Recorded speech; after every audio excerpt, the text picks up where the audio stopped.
So ano po masasabi nyo, Sir Jeff?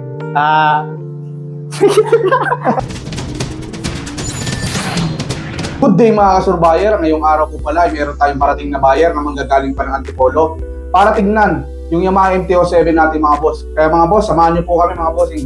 So yun mga kasurbayer, update lang tayo. Dumating na po yung buyer natin na taga Antipolo. So, anong name po nila boss?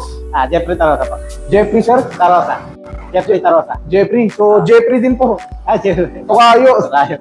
So, ayun mga bossing, gusto ni bossing mag-update ng unit dito sa Aerox na 2024 na version 2. Tapos gusto na mag-expressway. So, ipacheck natin itong unit, itong MT-07 natin. Tingnan natin mga boss kung papasok sa kanya. So, pacheck po muna natin. Balikan ko po kayo.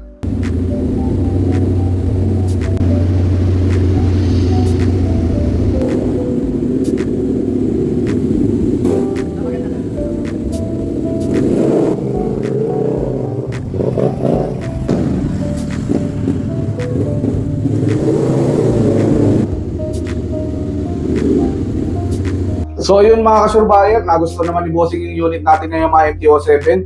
So ibibigay na natin ito sa kanilang mga documents. Then mamaya magbabayad na rin si sir dun sa ad niya. So bigyan natin itong ORCR. Tapos meron pong manual. Yan, manual. Tapos tatlong susi. Yan, dalawang team, saka itong pula. Tapos yan sir, nice deal. Thank you, sir.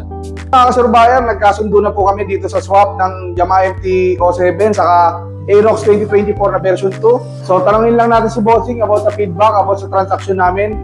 Anong masasabi ni boss dito sa transaction namin? Hindi naman po. Smooth transaction naman yung nangyari. Saka maganda po yung unit. Salamat. Thank you po.